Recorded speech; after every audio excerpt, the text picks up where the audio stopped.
Buenos días a todos, muchísimas gracias. Vamos a dar 5 minutos de cortesía para que la gente se vaya inscribiendo o se vaya sumando a nuestro webinar. 5 minutos, volvemos y empezamos. Muchas gracias.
Buenos días a todos. Damos 2 minutos más de cortesía y a las 15 arrancamos el webinar. Muchas gracias.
Bueno, pues buenos días a todos.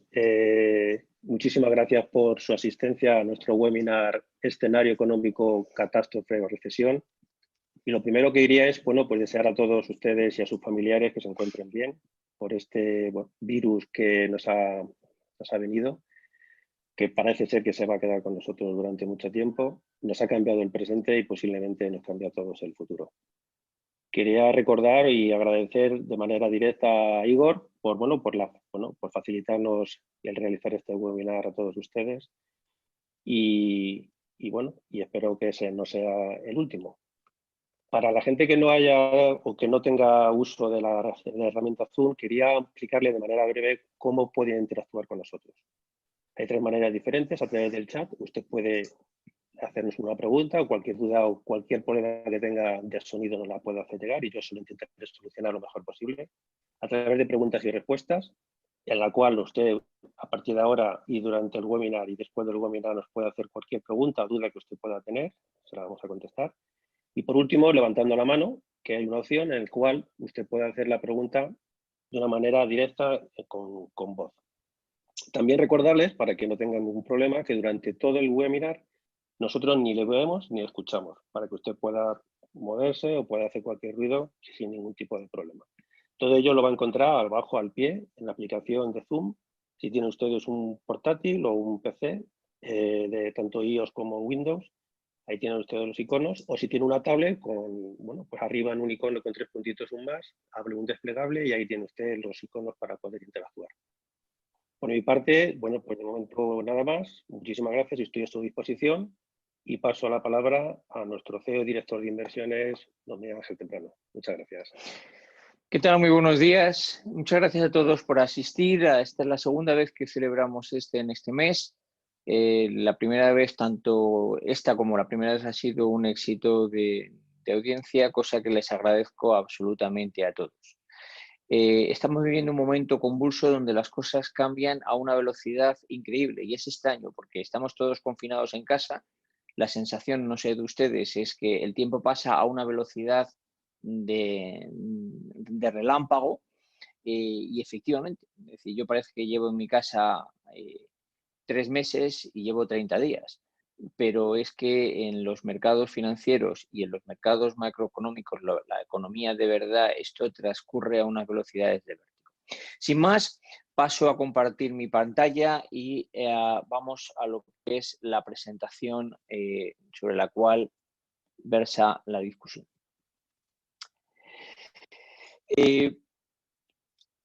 Miren, llevo mucho tiempo diciendo en todo tipo de foros privados, en presentaciones públicas, en la televisión, en la radio, que interpretábamos desde nuestro punto de vista que el ciclo económico estaba agotado.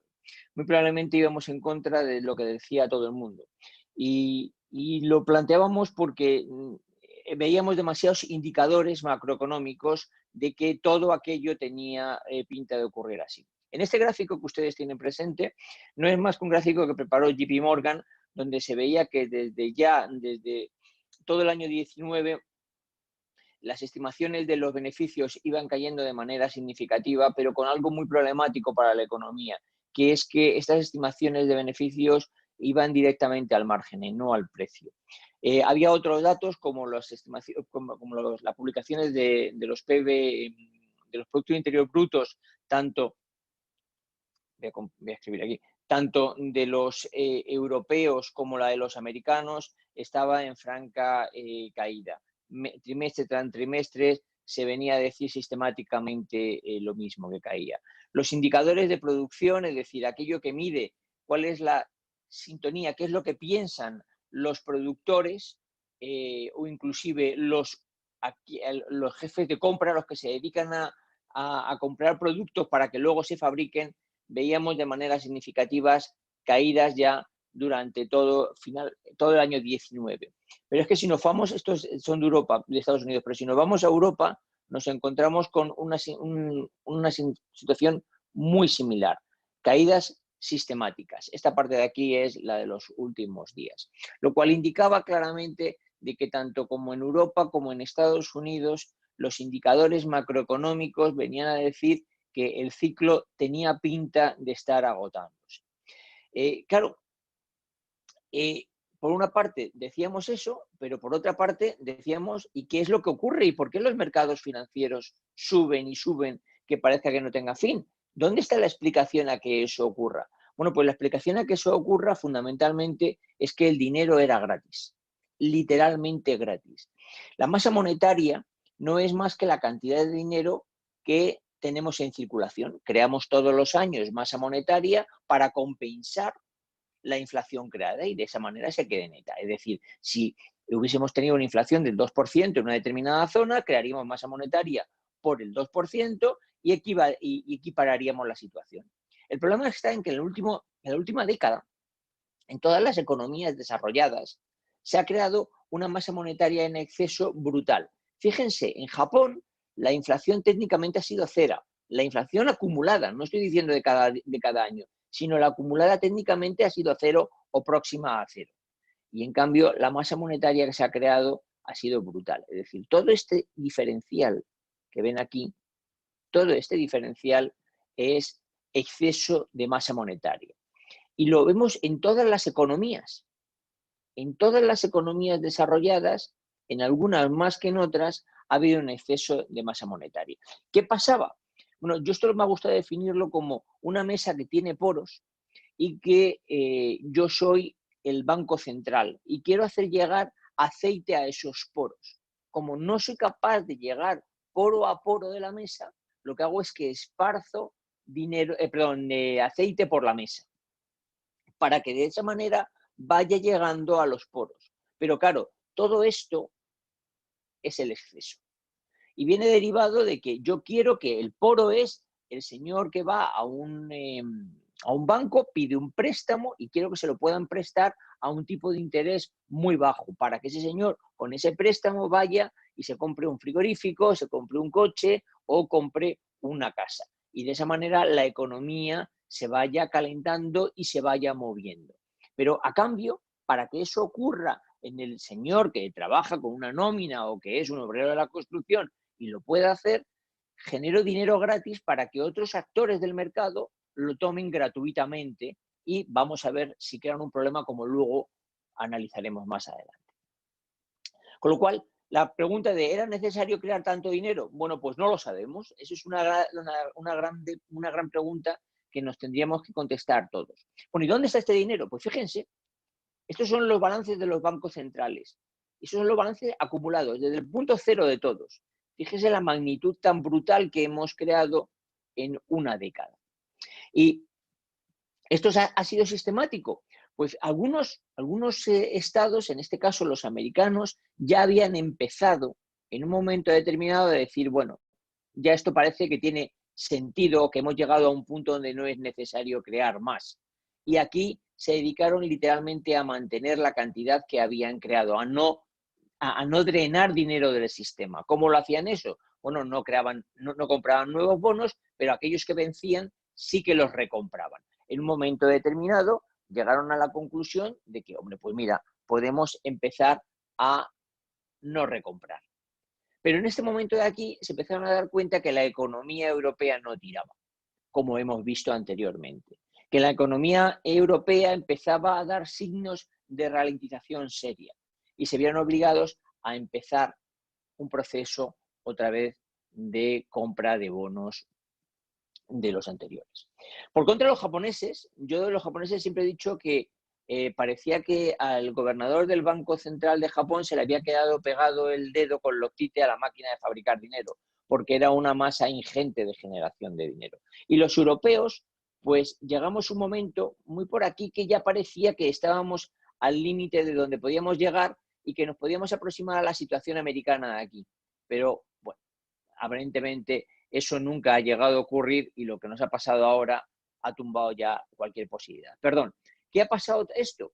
Pues que los bancos centrales con esta cantidad ingente de dinero se suponía que lo prestaban, pero también lo que estaban haciendo es sostener de una manera artificial los bonos soberanos de los países.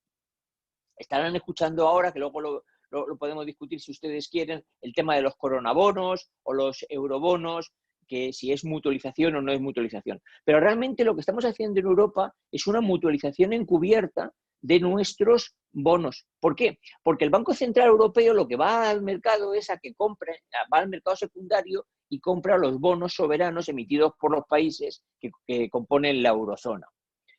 Obviamente no van al primario, es decir, no van cuando se emiten, pero lo compran. Y poco a poco se están haciendo con realmente los tenedores, los poseedores de los bonos soberanos. Y cuando acabe esta crisis vamos a ver si esta cifra de aquí no supera el 50%, que es una barbaridad, de los bonos emitidos por los bancos. Bien, ¿qué ocurrió? ¿Cuál podía ser el detonador que estallase esta burbuja que empezábamos o que creíamos que había? Pues en nuestra opinión era la guerra comercial. Nos encontrábamos con una situación muy particular. Muy probablemente fuese verdad que los chinos estaban robando secretos americanos. Me lo creo. El asunto está en que muy probablemente determinados problemas se atacan desde modos diferentes. Y nos encontramos donde, desgraciadamente, tenemos lo que para mí es el peor líder que ha tenido el mundo occidental en mucho tiempo, que es el presidente Trump. Y en el lado contrario tenemos al que muy probablemente sea el mejor líder que ha habido en mucho tiempo en el mundo oriental, que ha sido el presidente Xi.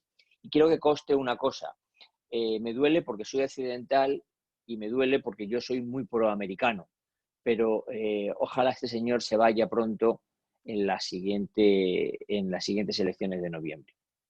Bien, pensábamos que la guerra comercial iba a ser el detonante, porque lo que estaba ocurriendo es que Trump le estaba dejando libre a los chinos el mundo, y sí lo estaba cogiendo gratis. No cuesta dinero, me lo das, pues no sé cuántos de ustedes recordarán una visita del presidente chino a España. Yo no la recuerdo porque es que a lo mejor creo que no se ha producido. Cuando vino Xi, en este caso a Madrid, parecía que, bueno, no sé, se tiraron yo creo que una semana, ocuparon todos los hoteles y no venía con la comitiva de un zar, venía con la comitiva de un verdadero emperador que viene a conquistar el planeta. Bien, ¿qué ha ocurrido? Pues que no ha sido la guerra comercial el detonante, sino que ha sido un bicho el que va a estallar esta mega burbuja, o lo que consideramos que es una mega burbuja económica. Y la siguiente pregunta es, bueno, ¿y esto que ha venido, cómo lo deberíamos definir? ¿Cuál sería el escenario económico que deberíamos de entender? Bueno, pues creemos que se asemeja clarísimamente a una catástrofe. Intenten pensar, me gusta desgraciadamente poner el ejemplo de Haití, porque creo que es muy válido. Normalmente cuando ocurre una catástrofe de este tipo, en este caso un terremoto, todo el mundo acudimos a ayudarles. Mandamos a nuestros bomberos, mandamos a nuestros perros, mandamos a todo el mundo. Intentamos en la primera fase buscar los supervivientes, ayudarlos, y una vez que ha ocurrido eso, que se reevalúe qué es lo que ha pasado. Una vez que en el caso de un tsunami se hayan ido las aguas, o en el caso de que hayamos llegado a la conclusión de que ya no hay más supervivientes que rescatar, vamos a ver a qué nivel de profundidad ha llegado la catástrofe para reconstruirla. Y en la siguiente nivel empezaremos a reconstruirlo. Generalmente ocurre siempre lo mismo. A la fase 1 acude todo el mundo va a ayudar al pobre que le ha pasado la catástrofe, y en la fase 2 nos olvidamos todos de ellos y que cada uno se lo arregle por sus propios medios. De hecho, si recuerdan el huracán Katrina en la zona del Golfo de México, de la costa americana, bueno, todo el mundo mandó inclusive a los americanos ayuda, y después le dijimos a los americanos, anda tú te las arregles, pero es que con los haitianos ha pasado lo mismo y llevan 10 años que comen cucarachas, porque no son capaces de salir del problema. ¿Cuál es la situación ahora? Pues que es muy, muy semejante. Nos encontramos todavía en la fase 1, es decir, en la de intentar ayudar a los supervivientes, que la gente no se nos muera, que no se nos muera ni de la enfermedad ni de hambre. La diferencia que hay con una catástrofe natural es que, como ha ocurrido en todo el planeta a la vez, aquí cada uno se tiene que buscar las habichuelas. Es cada uno el que tiene que buscar a sus propios supervivientes y ayudarlos a mantener el escenario. Y luego vendrá la fase 2. Y el problema en la fase 2 es que, como todavía no hemos entrado, no sabemos la profundidad de la catástrofe. No sabemos si se han hundido los edificios o solo se han llenado de agua la planta baja.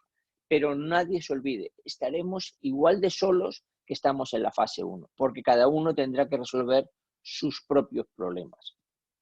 Y esto nos va a llevar necesariamente a una recesión. Y la única pregunta que queda ahora mismo es si la recesión se convertirá en una depresión o solo será una recesión. Miren, vamos a centrarnos a partir de ahora en los Estados Unidos.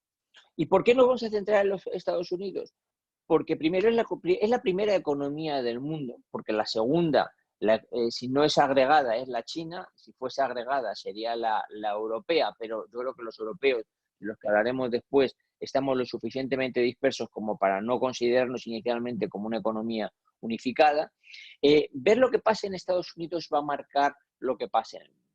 Un día se nos ocurrió una cosa, que es ver, esto es un estudio previo a que estuviesen al estado que se encuentran ahora de enfermedad, que cómo estaba dispersa la masa laboral en Estados Unidos. Y de repente descubrimos que el 80% de la masa laboral de Estados Unidos se concentra en 17 estados. Pero es que si nos vamos a aquellos trabajos que realmente requieren un confinamiento en una fábrica, sea la metalurgia o cualquiera, o la fábrica de ladrillos, cualquiera de este tipo de industrias, se concentran en esos 17 estados. Por lo tanto, la conclusión parecía sencilla. Si en esos 17 estados la enfermedad se propaga y llega a un nivel de concentración elevado, la economía americana se va a colapsar, cosa que desgraciadamente así ha ocurrido. Mire, el segundo mapa comparativo está desactualizado, pero no porque no lo quiera actualizar, sino porque es que ya La Mancha ocupa absolutamente todo y entonces no tiene ningún valor. Pero fíjense a la velocidad a la que ha evolucionado la enfermedad. Estamos hablando de escasamente 11 días.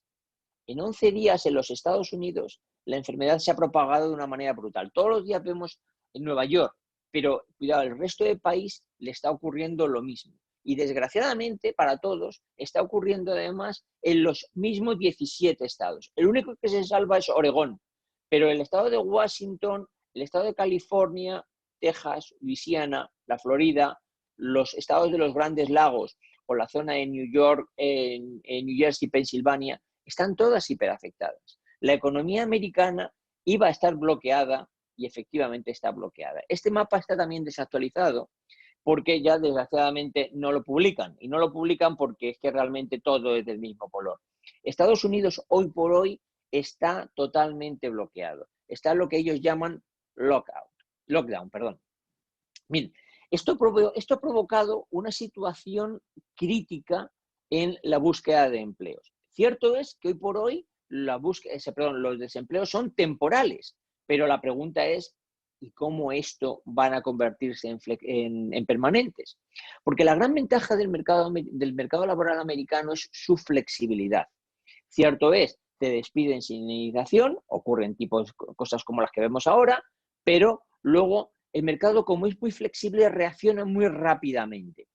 El problema que hay es que en la crisis del 2008, que fue la crisis más profunda que recordamos en otro momento, fíjense el número de peticiones de ayudas semanales que tenían. Y fíjense lo ocurrido en 2 semanas. Aquí hay una tercera semana que está al mismo nivel. Esto es una verdadera locura.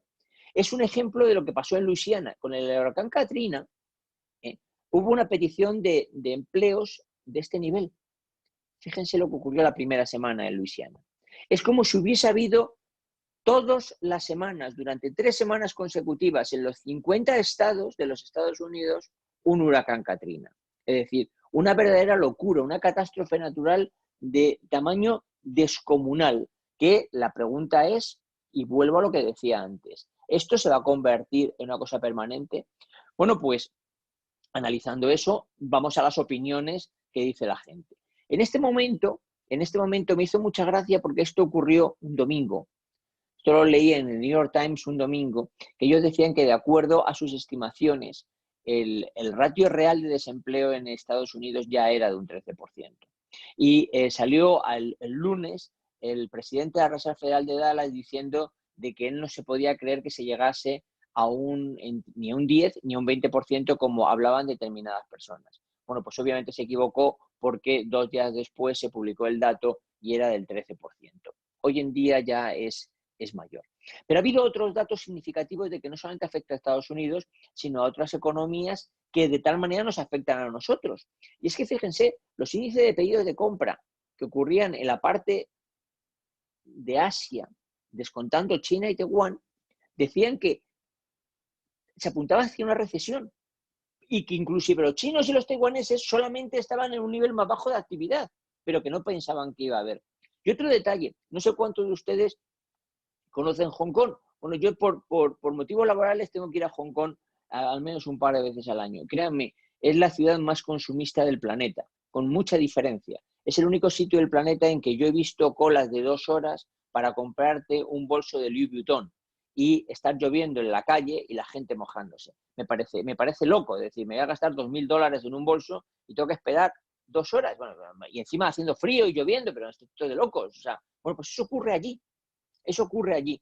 Bueno, pues fíjense, se ha incrementado de una manera brutal la venta de artículos de lujos simplemente para tener, o sea, para tener liquidez.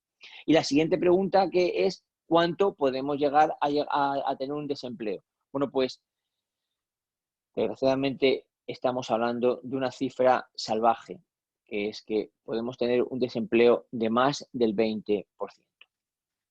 Esta gráfica es obtenida de ayer y la saqué ayer porque me valía para ver cuál es la situación en el mundo. Porque estamos hablando de España, estamos hablando de Italia, vimos lo que pasaba en China, vemos lo que pasa en Nueva York, pero tenemos una imagen muy sesgada de lo que hay en el mundo. Para mí en los números publicados de enfermos no tiene ninguna validez, ninguna. Primero, países como España creo que no tenemos ni idea, se habla de que podemos tener entre 15 y 18 veces los publicados. Otros países, por contra, tienen unos niveles bastante exactos, como Corea del Sur. Entonces, me voy a fijar en algo que son los muertos. Y muy probablemente los muertos tampoco valgan y haya que duplicarlos por 2. Pero bueno, tiene un número más claro para ver la curva. Todavía no estamos en la parte de arriba. Estamos diciendo que a lo mejor empezamos la meseta. Pero nos queda mucho, muchísimo. Porque no nos fijemos solamente en las economías desarrolladas, en aquellas que tenemos sistemas sanitarios válidos, sino fijémonos en aquellos que no tienen sistemas sanitarios válidos, donde muchísima gente se muere en la calle, en sus casas, y en algunos sitios en la calle. Y en la calle hablemos de India, y en sus casas, desgraciadamente, hablemos de Estados Unidos. Es decir, muchísima gente en Estados Unidos no tiene seguro médico. Un tercio de ellos han perdido ahora, un tercio de los que lo tenían lo han perdido al perder el empleo y no tienen capacidad ni de ir a un hospital. Por lo tanto, las curvas estas, podemos pensar que van a ir así, pero lo que quiero decir es que no van a ir así. Le queda a esto mucho, mucho más de lo que pasaba. Ayer salió un artículo científico, no un artículo divulgativo, en una revista, en la revista Science de Harvard.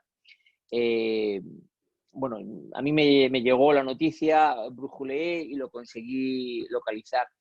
Y el artículo es demoledor. Lo publica el Departamento de Inmunología y Enfermedades Infecciosas de Harvard, que ya les adelanto a ustedes que muy probablemente sea mejor que los departamentos de inmunología de 170 países de los 176 que hay en el mundo. O sea, tiene una validez absoluta lo que ellos dicen. Y lo que vienen a decir, entre otras múltiples cosas, es que nos preparemos porque va a ser necesario un distanciamiento social prolongado o intermitente hasta al menos el año 2022. Sin más, el otro día escuchaba al expresidente de Médicos Sin Fronteras, que es un epidemiólogo muy bueno, además gente que aprende, son los que realmente aprenden sobre el terreno, y decía que obviamente la ola de la pandemia acabará, pero que luego llegarán lo que ellos llaman clústeres epidémicos, que son situaciones puntuales en determinadas localidades, zonas extendidas, regiones o quizás países donde haya que volver a confinamientos de algún tipo para que contener o recontener ese brote epidémico. Y eso solamente se va a curar con una cosa, que es cuando aparezca la vacuna. Hay un problema muy serio y es un problema que se va a plantear en no mucho tiempo. y que va a afectar claramente a la economía, que es el problema ético. Yo puedo estar dispuesto a restablecer mi posición económica, es decir, ir a trabajar o intentar ganar dinero asumiendo un riesgo personal de muerte. El problema está en que una enfermedad de este tipo me obliga a que yo esté asumiendo ese riesgo por otras personas, es decir, por mis familiares, por mis amigos, por mis vecinos, los cuales no me han dado realmente autorización ni permiso para que yo asuma por ellos el riesgo a que yo enferme, les contagie y ellos sean los que se mueran. Con lo cual, todos estos problemas éticos y morales van a afectar a nuestra manera de trabajar, de vivir y, por lo tanto, de consumir, que va a afectar de una manera crítica a la economía. Desgraciadamente, si los señores de Harvard tienen razón y no suelen equivocarse, por más del año que tenemos, el que viene y parte del siguiente. Bien, para esto, ¿qué se ha intentado? Oye, vamos a parar la bofetada. Como recordábamos, estábamos en la fase de búsqueda de supervivientes, ¿no? Entonces, se ha empezado a estimular la economía porque todos recordamos lo que pasó en el 2008. Entonces, se han empleado todos los estímulos capaces que se podían tener. Pero cuidado, estamos todavía en la primera fase. No hemos empezado la segunda. Y hemos gastado toda la artillería que teníamos. Que desgraciadamente, de acuerdo a los estímulos económicos, perdón, a los estímulos monetarios, pues dices, bueno, puedo meter dinero, creo masa monetaria, no pasa nada, echo más aceite a esa mesa de la que antes hablábamos, que me va a valer, entre otras cosas, para sostener los bonos, es decir, para que los estados no tengan que pagar por sus bonos soberanos, por esa deuda que tienen que emitir, no tengan que pagar un sobreprecio que drene dinero para cuando llegue la fase de reconstrucción no puedan ellos atacarla de otra manera porque tengan que pagar demasiados intereses por la deuda pública que tienen emitida. Y hasta ahí, pues bueno, son los bancos centrales. El problema son los estímulos fiscales. El estímulo fiscal más claro que hay es el de los americanos. Los americanos han cogido y literalmente han dado cheques. Han cogido y han dicho, mire, si usted es un adulto, yo le voy a dar un cheque de $1.200. Y si usted tiene un niño, hasta 16 años de $500. Con lo cual, dices tú, oye, pues está muy bien.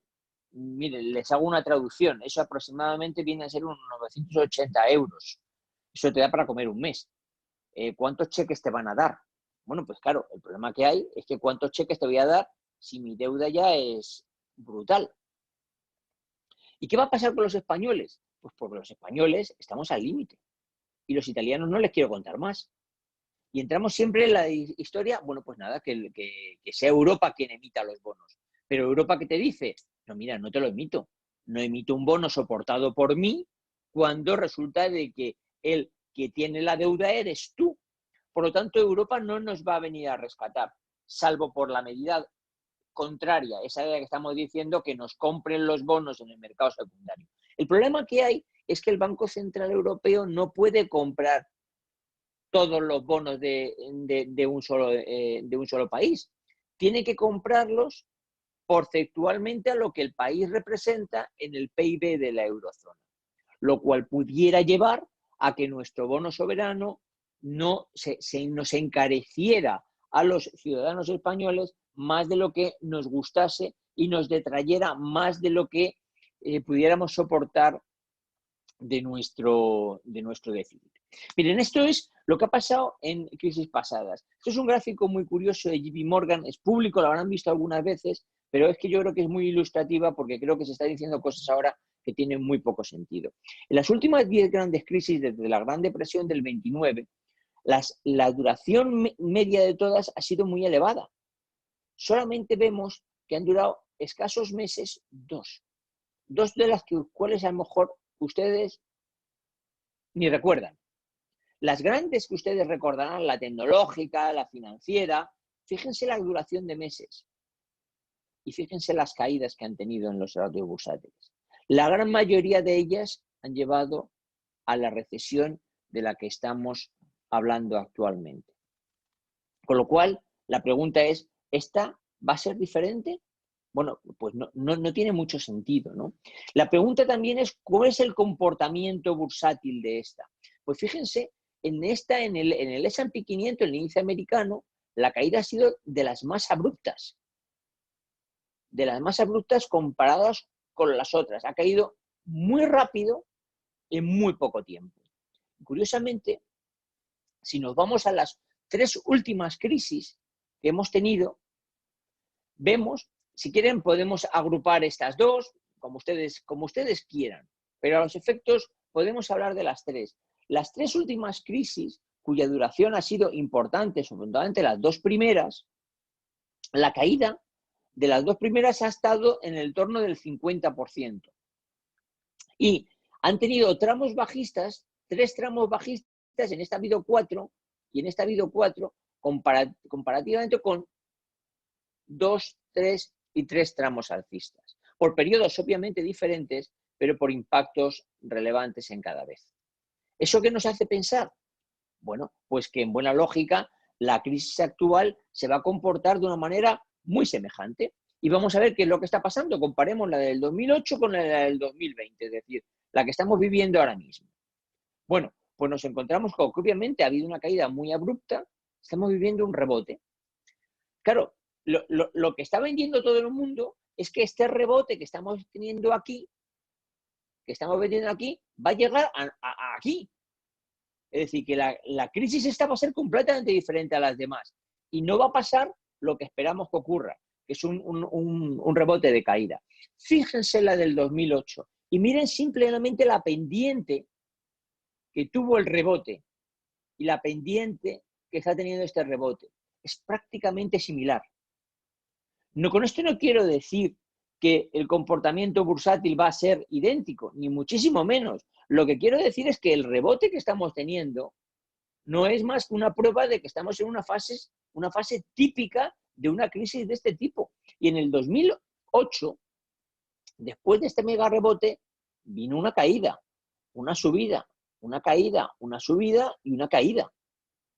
No sé si esta crisis se va a comportar de idéntica manera, si va a tener tantos tramos, si no va a tener tantos tramos. Lo que les digo es que en toda situación bursátil, las bolsas, antes o después, reflejan claramente lo que ocurre en la economía real. Ese es el principio value. El principio value que dice que antes o después de una cosa que vale dinero, el mercado te lo terminará reconociendo. Bueno, pues precisamente todos los que son value te están diciendo que no pasa nada, que aunque el mundo se hunda, los valores bursátiles van a subir. Que es justamente lo contrario a lo que la teoría value te dice. Bien, la pregunta que tendríamos que hacer es, volviendo a lo anterior, ¿hemos tocado suelo? Pues no, como hemos dicho antes, pues yo creo que claramente que no, y que por mucha cosa que haya, por mucho estímulo que se meta, esto no va a ser más que situaciones completamente puntuales. Vamos a intentar hacer un ejemplo, un estudio muy sencillo, muy sencillo. Hemos creado una matriz de doble entrada donde, como ustedes bien saben, el beneficio por acción,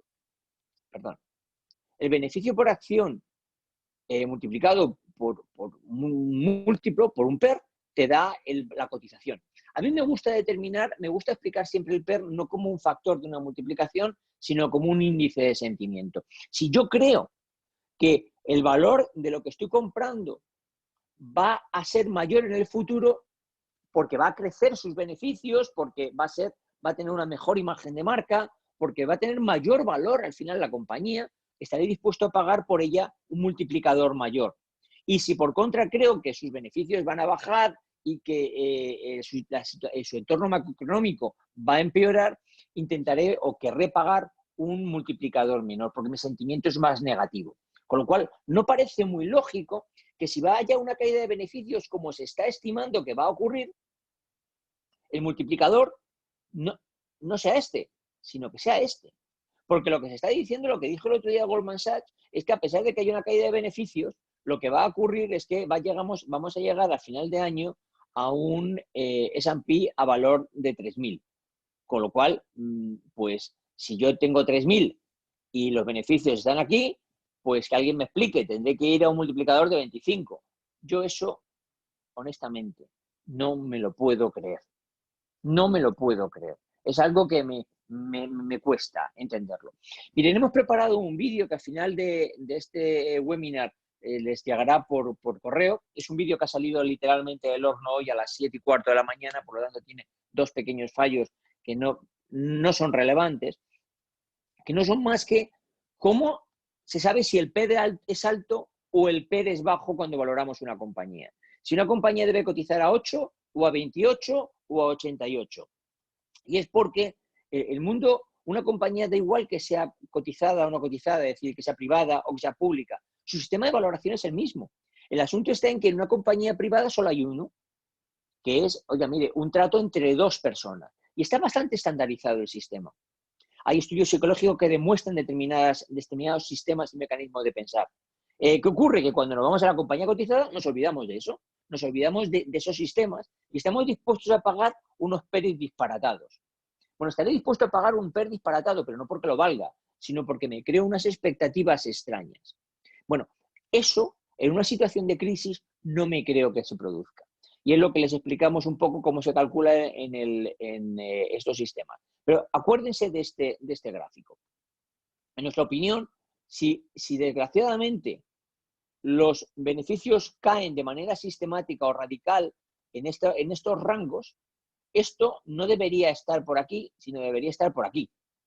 ¿De qué ocurre? Que ahora estamos viviendo por aquí, cosa que no tiene mucho sentido. Porque miren, ya está descontando absolutamente todo el mundo algo que hace 2 semanas no se descontaba. Es una recesión profundísima. Se está hablando ya de la Gran Depresión del 28. No sé si será verdad, si llegaremos a tanto, pero como mínimo minimorum vamos a estar en el mismo escenario del 2008. Porque si es verdad lo que dice Harvard, eso va a ser que la confirmación de que nuestros usos y costumbres y por lo tanto nuestros hábitos de consumo van a cambiar de manera radical. Y van a cambiar de manera radical por motivación personal o por obligación legal, porque nos obliguen a quedarnos en casa o porque sencillamente nos dé miedo ir al cine porque nos vamos a contagiar. Y eso va a afectar muchísimo. Y sobre todo porque cuando volvamos a la realidad, desgraciadamente, no vamos a volver a la realidad de la misma manera. No vamos a ir, yo lo he preguntado a mis compañeros, y cuando volvamos a la oficina, ¿vamos a ir a comer al restaurante que vamos siempre? ¿O nos va a dar miedo? Y nos vamos a llevar un tupper. ¿O vamos a cambiar el horario de la oficina para...? O sea, va a cambiar todo, va a cambiar todo. Va a cambiar sin más lo que estamos haciendo. Es decir, nosotros teníamos 2 eventos programados que los hemos tenido que cancelar. La pregunta es, ¿cuándo vamos a poder volver a hacerlos? Y es que cada vez que lo hacemos, gastamos dinero, invertimos dinero, pagamos un hotel, compramos gasolina o un avión, tenemos noches de hotel, el catering, todo eso ha desaparecido. Eso es consumo y va a cambiar durante tiempo. Y no va a ser, como se dice, una vuelta en V. Miren, pongo un ejemplo, y lo pongo muy habitualmente. Hace 30 años, cuando yo me casé, 28 años, cuando yo me casé, yo era el director financiero de una multinacional muy grande. Yo no podía tener errores en mis presupuestos de más allá de desviaciones del 1,5 al 2%, si no literalmente me despedían. Pero resulta que me casé y de repente me di cuenta de que tenía errores en el presupuesto de mi boda del 40%. Y yo decía, si se enteran en la empresa de que me equivoco en mi boda, que son perrillas, en un 40% me despiden. Y el problema está en que cuando tú llegas a un determinado nivel de descontrol del número, ya da igual. Por lo tanto, ayer cuando dijo el Fondo Monetario Internacional, o anteayer, que vamos a tener un 8% de déficit, vamos, puede ser un 8 o un 10. Literalmente han perdido el control de esa cantidad. No se sabe. Si no recuerden lo que ocurrió con el déficit público que tuvimos al final del gobierno de Zapatero, donde Elena Salgado decía que era un 3,5, luego resulta que se dijo que era un 8 y acabó siendo un 12. Y luego, no sé en función de qué se basa el Fondo Monetario Internacional para decir que vamos a crecer un 4 al año que viene. Vamos a ver, si nuestros hábitos y costumbres y nuestra estructura y nuestro tejido industrial se ha destrozado de tal manera que nos ha llevado a caer un 8%, no entiendo por qué vamos a crecer al año que viene un 4%. En una palabra, creo que se lo inventan. Y he aprendido en esta vida una cosa, que cuando alguien no sabe explicar una cosa debidamente, lo más coherente es no creértelo. Fíjense qué detalle. Mire, esto es la curva del PER, del forward PER del S&P. Este punto de aquí que ven es el 2018, es decir, diciembre de 2018. Esta subida de aquí, que ven aquí, ha sido este año 19, donde, bueno, pues aparentemente se ha recuperado todo, se ha ganado bastante dinero. En el 18 no se llegó más que a la base superior de la caída del 2008. Y ahora, muy en contra de hundirnos, nos sostenemos. Esto no es creíble. Esto no es creíble. ¿Por qué? ¿Y por qué está ocurriendo? Bueno, pues hay muchas teorías. Hay muchas teorías. Sí, que si hay muchísimo dinero en los cuantitativos, que los cuantitativos son fondos de tendencia y están entrando, pero vuelvo a decirlo, antes o después, la realidad se manifiesta en las bolsas. E igual que las bolsas se hundieron en el 2008, las bolsas se hundirán. No sé si llegarán a esta profundidad. Lo que digo es que no se sostendrán aquí. ¿Qué ha pasado con los mercados de renta fija? Pues clarísimamente se han roto. ¿Y por qué se han roto? Lo decía el otro día de Guindos, el que fue ministro de Economía y hoy en día es vicepresidente del Banco Central. Se han roto fundamentalmente porque, miren, con tanto dinero en circulación, teníamos un burbujón en todas las familias de activos. No te puedes comprar una casa porque tú te vas al centro de las ciudades y no lo sé, es decir, te están vendiendo por un apartamento como si estuvieses, yo qué sé, un ático, un penthouse en la Quinta Avenida de Nueva York. O sea, unas barbaridades se estaba pagando por el hipotecario, perdón, por el inmobiliario. Los private equity, de los que hablaremos ahora, te están generando un burbujón de 3 pares de narices, pagando también unos múltiplos fuera clarísimamente del mercado y de lo que verán luego en el vídeo que les hemos enviado.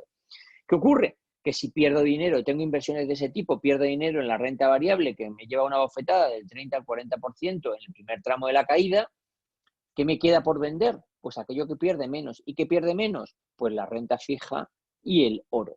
Pero aquí es la intervención de los bancos centrales que lo va a soportar. Pero no porque el mercado se rompa, sino fundamentalmente porque hace daño a los bonos soberanos. Y se ve clarísimamente en unos datos que proporciona semanalmente JP Morgan. Es que fíjense, en el mercado de equity, es decir, en el de renta variable, la salida ha sido de 15 millones, de unos 16 billones en moneda normalizada. Pero en cambio, en el mercado de renta fija, es decir, de bonos, la salida ha sido de 151 billones. Es decir, una barbaridad. Este mercado ha salido mucho más dinero del que ha salido aquí.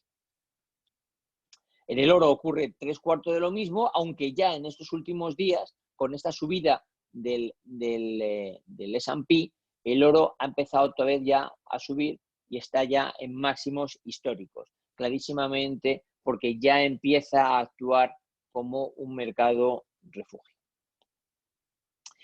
Bien, en el otro seminario me hicieron una pregunta sobre los bancos, que si yo pensaba que los bancos podían quebrar o no podían quebrar, y entonces creo que es al lugar explicar esto.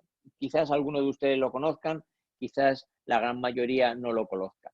Son los CELEOs. Los CELEOs son un producto que va a entenderlo de una manera muy sencilla si se lo explico así. Son como lo de las hipotecas subprime, pero en lugar de haber hipotecas, es decir, en lugar de haber deuda privada, lo que hay es deuda generalmente pública, o en esta palabra más que pública, de compañías. Y se componen realmente de paquetizaciones, de trocitos idénticos con los que había antes y paquetes en los cuales tienen dos tipos. Uno, las emisiones de aquellos bonos de muy poco cualificación crediticia, pero que a pesar de eso el banco le ha dado dinero, por el motivo que sea, y de cuando una compañía, un fondo, ha comprado o una compañía no cotizada y parte de ese dinero lo ha utilizado con deuda. Normalmente cuando un fondo de private equity va a comprar una compañía, lo que hace es que dice, ¿cuánto vale? 150. Y dice, pues se va al banco y le dice, oye, mira, yo pongo 50 de mi dinero y tú me prestas 100. El banco esos 100 lo que hace es, para no quedarse con ese riesgo, lo paquetiza y lo vende. Claro, dices tú, ¿esto va a ser un problema para los bancos? Pues hombre, teóricamente no, porque muchos de esos préstamos tienen a su vez unas coberturas, lo que se suele llamar unos colaterales, que aparentemente están suficientemente bien controlados. Pero no lleva una supervisión previa para que se otorgan. Entonces, bueno, hay que esperar que sí. La administración Obama, dentro de las cosas que quiso hacer para que no se repitiera lo que había pasado, aprobó una ley por la cual obligaba a que aquel que había creado este tinglao se tuviese que quedar al menos con el 5% del riesgo, para que de esa manera estuviese un poco más reticente a montar fregados complicados. La administración Trump se lo cargó. ¿Pueden ser un problema? Pues yo diría que no, pero tampoco pondría la mano en el fuego, porque todo depende cómo de profunda sea la caída. Porque fíjense, estos señores tienen en sus balances la bonita cifra de los bancos, tienen la bonita cifra de 1,3 trillones de dólares de deuda de este calibre. Y fíjense en la estructura de los activos, lo que suponen, pues prácticamente suponen, pues yo diría que casi un 40% de los activos que los bancos tienen. Vuelvo al tema. Decía ahora como 5 meses, 6 meses, decía Ontiveros, un catedrático muy prestigioso, que la próxima crisis financiera no vendría de mano de los bancos que estaban suficientemente bien capitalizados, sino que vendrían de los fondos. La pregunta es cómo va a afectar esto a los bancos. Pues tampoco soy capaz de decirlo. Bien, finalmente, ¿en qué invertir? Y ya vamos acabando. Miren, lo más preciado hoy en día para una compañía es la liquidez, igual que lo más preciado para un inversor es la liquidez. Esos son literalmente toda la munición que tú tienes para lanzarla cuando tú creas oportuno. Pero ha llegado el momento donde todos los activos son una burbuja. El único sitio donde vemos, y lo vemos realmente una oportunidad, no hoy, pero sí puede ser en breve, una vez que hayamos identificado el comportamiento del mercado del equity en la siguiente caída, que estamos convencidos que se va a producir, de que se generen oportunidades intermedias. Pero habrá que identificar qué tipo de compañías, porque ahora lo más crítico es el equipo del gestor. ¿Quién sean los gestores de las empresas? Hay un libro que me gusta mucho contar cuando enseño a los estudiantes, que es uno que se llama Cómo hundir tu empresa.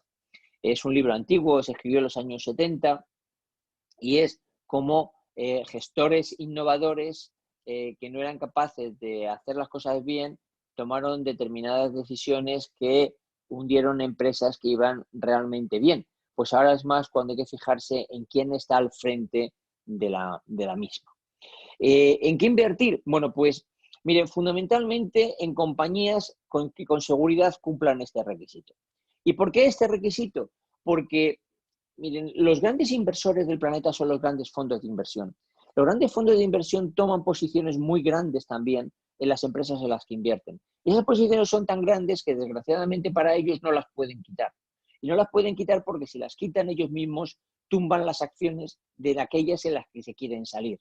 Por lo tanto, una vez que están dentro y dado que no se pueden sentar porque sus principios se lo impiden, no se pueden sentar en los consejos de administración, lo que te dicen es que vamos a imponer determinadas normas. Determinadas normas que marketingianamente se venden muy bien. Yo no digo si de verdad las piensan o no, no tengo ni idea, pero que marketingianamente se venden muy bien y son normas fundamentalmente de cumplimiento medioambiental. El ESG es medio ambiente, social, es decir, respeto entre las personas, y governance es que no somos unos golfos y no nos dedicamos a hacer cosas raras. Pero fundamentalmente lo que la gente se fija es en la parte de la E. Por lo tanto, no digo de invertir en compañías de este tipo, sino en compañías que tienen implementadas ese tipo de políticas, porque eso hará que los fondos inviertan, dado a que es parte de cómo ellos se lo venden al retail. a la gente que luego les compra a ellos los fondos, que ellos son los que invierten. Entonces, como ellos se van a fijar en ese tipo de cosas, hay que fijarse en qué compañías lo tienen implementado, porque si no, mejor no estar con ellas. ¿Qué sectores? Bueno, pues clarísimamente, mire, el sector biosanitario, pero no cualquiera. Aquí hay que ir a, obviamente, lo ideal sería saber quién va a descubrir la primera vacuna, porque esa tendrá un impacto mayor, pero no pasará nada. Habrá otro tipo de vacunas, empresas que hagan determinadas cosas particulares que sean objeto de luego ser compradas por otras, o unas grandes que tengan gran capacidad de adquirir, porque cuando una gran compañía, un gran laboratorio, se le ha acabado su producto, lo que hace es que absorbe total o parcialmente a otro. Nos gustan compañías como Amgen, Amgen es un laboratorio que nació en Silicon Valley, se dedica a la nanotecnología, o aquellos que se dedican al envejecimiento de la población, pero lo que se ha demostrado es que no vale todo, y esto va a obligar a que aquel que esté mejor posicionado en el mercado, que tenga unas condiciones mejor para el cuidado de nuestros mayores, tenga una mayor capacidad de sobrevivir en este ambiente. O aquellas compañías que producen cosas que va a permitir que el medio ambiente esté mejor. Les acaba de demostrar, y todas estas cosas que uno lee, me he dado cuenta de que estamos en un mundo ahora en que está extremadamente sensible y se difunden a una velocidad. Yo ayer leo, sin más, lo que leí de Harvard, que les he contado, a las 7 de la mañana, fue publicado por la noche, lo busqué, Financial Times lo divulgaba a las 2:30, Bloomberg a las 3 de la tarde. Es decir, ese tipo de cosas se saben muy, muy rápido e impactan de una manera muy rápida también en el mercado. Por lo tanto, aquellas compañías que fabriquen cosas o que cuiden el medio ambiente, porque ya bien sea que hagan energías limpias, por ejemplo, Air Liquide Oil Product, que hacen el que nosotros consideramos que va a ser el combustible del futuro, que es el hidrógeno líquido, o que trabajen para sectores biosanitarios que ayuden a que esto se desarrolle de una manera, tendrán muchísimo más valor. Aquellas que trabajan o que fabrican la nube, la manera de trabajar, y ahora lo estamos viendo, ha cambiado. Aquellos que tengan los mejores sistemas en la nube para trabajar, los que provean unos sistemas de teletrabajo adecuados, es decir, los sistemas de software as a service, que den buena calidad de servicio, van a tener muchísima mayor posibilidad de competir. Y aquí el grande se va a comer al pez chico, pero no se lo va a comer porque lo compre, sino simplemente porque lo va a hacer desaparecer. Y no nos olvidemos, viajaremos menos por negocio, pero seguiremos viajando. Y el mundo de las aeronaves es un duopolio. No sé si ustedes lo saben, pero tanto Boeing como Airbus tienen una cartera de pedidos firmada que va entre 7,5 y 8 años. Ahora le cancelarán pedidos, pero me da igual, sigues teniendo una cartera de pedidos a lo mejor de 5 años, de 4 años. ¿Cuántos de ustedes pagarían por tener una cartera de pedidos de 4 años ahora? Sí, son compañías extremadamente valiosas que han perdido una barbaridad de valor bursátil y que van a tener muchísimo valor en el futuro. Nuestra manera de comprar ha cambiado, es decir, no solamente Amazon, pero es que a casa no llega Amazon, a casa llega el de la logística. Ese tipo de venta y por lo tanto de distribución va a tener muchísimo impacto. La manera de entretenimiento también ha cambiado. Es decir, no solamente nos va a costar ir más al cine, pero nos va a seguir gustando ver películas.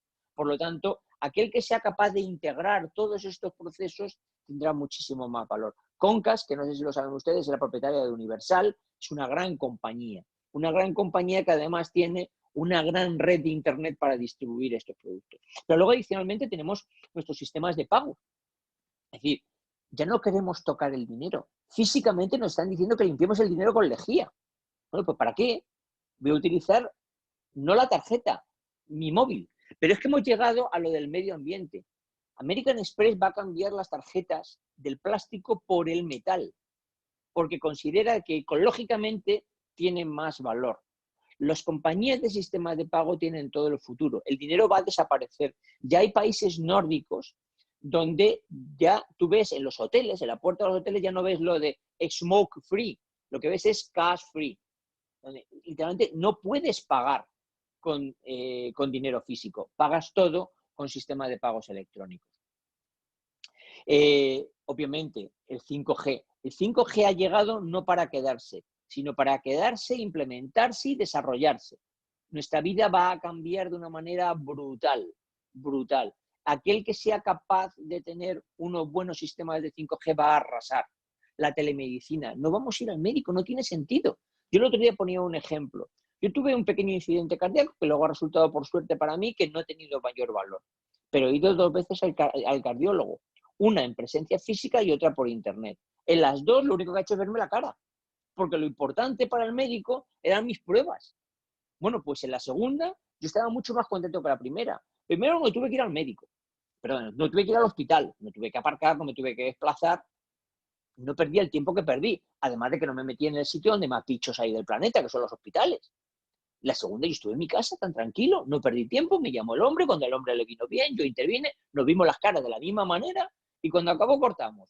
La entrevista debió durar escasamente 10 minutos, lo mismo que duró la otra vez, pero yo esta vez gasté 10 minutos, la otra vez gasté 3 horas. Y luego finalmente, aquellas compañías que tienen control de los datos. El uso de los datos es fundamental para ofrecerte adecuadamente aquello que tú necesitas.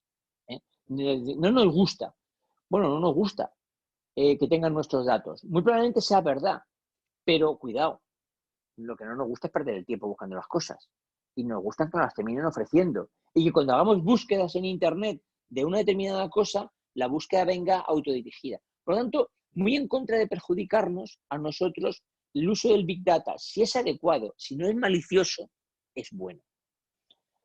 Y con esto acabamos y me pongo a su disposición para que me hagan aquellas preguntas que consideren interesantes. Muchísimas gracias, Miguel Ángel. Bueno, pues ahora cualquier pregunta, tenemos una pregunta, vamos a ir dándola para que mientras que alguno de ustedes se anima, vamos a ir dando paso a las preguntas. Nos pregunta Miguel Ángel que si puede usted explicar de manera un poquito más sencilla qué es la mutualización de la deuda. Bien, ¿qué es la mutualización de la deuda? De la que habrán escuchado hablar y yo he hablado hace un momento. España emite bonos soberanos, es decir, bonos nuestros, nuestra deuda pública, que al final la deuda pública, que nadie se equivoque, no es más que la deuda que tenemos es la suma de los déficits públicos que hemos tenido durante nuestra historia, menos nuestra inflación acumulada. Esa es la deuda pública. Esa deuda lo que hacemos es que vamos al mercado, emitimos los correspondientes bonos y el mercado nos los compra para que nuestra deuda tenga una periodicidad media adecuada, pues emitimos por tramos de vencimientos diferentes, desde 2 meses a 30 años. ¿Quién es la garantía de esa deuda que emitimos? Nosotros. Antiguamente con el patrón oro era el oro que poseíamos. Cuando se quitó el patrón oro es nuestra economía, nuestra confianza, nuestra credibilidad, lo que le transmitimos al mercado que somos. Si tiene dudas sobre nosotros, lo que hace es que nos pide más dinero por ello cuando lo emitimos. Cuando la reemitimos o emitimos una nueva. Bien, ¿qué ocurre? Que ahora la garantía somos nosotros. Cuando somos europeos, lo que decimos es que si es Europa quien emite esa deuda, la garantía ya no seremos nosotros, la garantía serán los países que componen esa Europa, en este caso, esa eurozona, que son los eurobonos. Que lo que queremos es que en lugar de ser nosotros que la emitamos, sea Europa y Europa nos la dé a nosotros para que nosotros no la gastemos. En una palabra, un trocito de esa deuda que nos vamos a gastar nosotros, queremos que la avale, con comillas, la economía alemana. Esa es la mutualización real de la deuda a la que se niegan clarísimamente los países menos endeudados como nosotros, que no nos olvidemos que menos del 80% lo tienen 12 de los 19 países de la eurozona. Nosotros tenemos mucho más del 80%. Bien. ¿Qué es la mutualización encubierta de la deuda? Estos mismos países de la eurozona componemos el Banco Central Europeo. El Banco Central Europeo su balance está soportado por nosotros, por todos nuestros países, por todos los PIBs. ¿Qué está haciendo el Banco Central Europeo? Yendo al mercado secundario, es decir, al mercado ya cotizado, y compra los bonos nuestros a precio de mercado. Con eso lo que está haciendo, reduciendo el precio que pagamos los españoles, en nuestro caso, o cada uno de los países. Y se está quedando él con los bonos. Él se queda con esos bonos. Claro, si hay un ofertante que oferta mucho por esos bonos, el precio obviamente se encarecerá para el comprador, pero se bajará para él. Y cuando volvamos a emitir, emitiremos más barato para nosotros. Bueno, pues es eso. Simple y llanamente es eso. La mutualización real es la que no quieren que ocurra, fundamentalmente los otros países, y si queremos los españoles, por nuestro gobierno, y la mutualización encubierta es la que está ocurriendo porque el Banco Central Europeo, que al final somos todos, se está comprando todos los bonos y se lo está metiendo en su balance. Muy bien, nos preguntan también, Miguel Ángel, ¿cree usted que las personas estamos preparadas para estos cambios que obligatoriamente tendremos que hacer en nuestros trabajos y los empresarios? Yo recuerdo cuando surgieron los hipermercados. Mi madre dijo, pues yo no pienso ir a comprar al hipermercado. A mí me gusta ir a comprar a la tienda de ultramarinos del barrio. Y le dije, sí, mamá, pero como el 20% de la gente del barrio decida que va a ir al supermercado, no el 80%, el 20% decida que va a ir al hipermercado, el de la tienda de ultramarinos quebrará. Y tú irás al hipermercado. Con esto quiero decir que da igual que estemos preparados que no lo estemos, nos vamos a tener que adaptar, porque esto es literalmente la ley de la selva. O te adaptas o mueres. Y como lo de morir no lo queremos tener en la ecuación, nos vamos a adaptar. ¿A golpes? Sí, pero nos adaptaremos. Todos nos hemos adaptado al uso de los ordenadores. Yo no soy de una generación que nació con ello. Y yo uso, como todo hijo de cristiano, los ordenadores. No seré el mejor que lo use en mi empresa. Muy probablemente o con toda seguridad soy el que peor lo usa, pero lo uso. Y lo uso de una manera intensiva. ¿Me hubiese gustado hacer otra cosa? Pues a lo mejor. Yo, a diferencia de otros, todavía llevo mi calculadora con la que estudié la carrera. Pues, de hecho, la gente joven de mi empresa, cuando ve mi calculadora, la ve de los hombres de Cromañón, porque mi calculadora está llena de teclas, cantidad de funciones. Las calculadoras que usa la gente joven son elementales, simples, porque hacen todo con el ordenador. Yo estoy calculado a utilizar una calculadora complicada, pero bueno, pues me he tenido que adaptar, porque con la calculadora, el papel y el boli ha dejado de valer. Nos adaptaremos, con toda seguridad. Muy bien, mira, nos preguntan, buenos días, ahora que el contacto físico se ha sustituido por el telemático, ¿qué opina usted del sector de las telecomunicaciones? Bueno, son dos cosas. El sector de las telecomunicaciones hay que dividir, porque es que empezamos a meter todo en el mismo saco.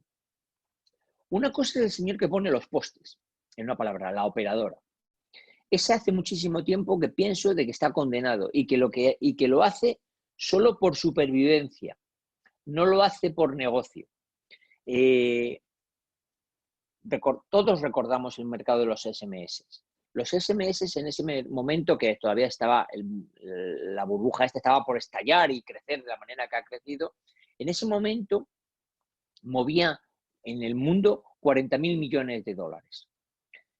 Dos chavales en un garaje, particularmente dos ucranianos emigrados a Estados Unidos, crearon el WhatsApp y se cargaron el sistema. Pero esos dos chavales crearon un sistema que permitía sustituir la mensajería y le quitó por las buenas 40.000 millones a las operadoras telefónicas.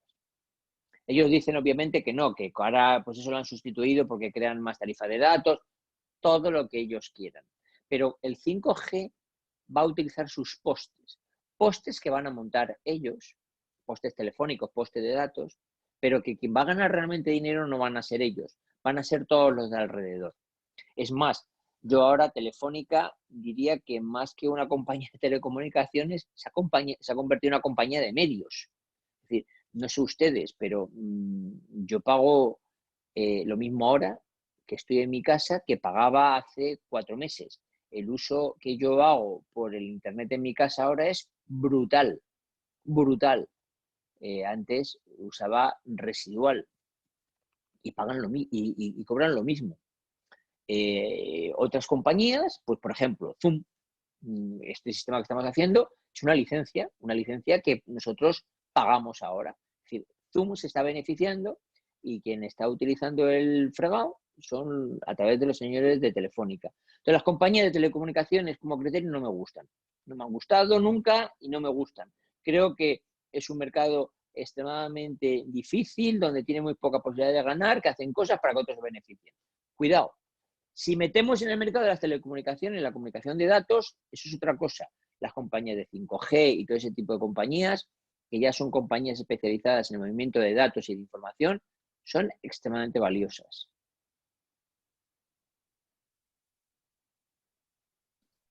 Bien, me preguntan, ¿contempla usted un corralito? ¿Por qué podría haberlo o por qué no podría haberlo?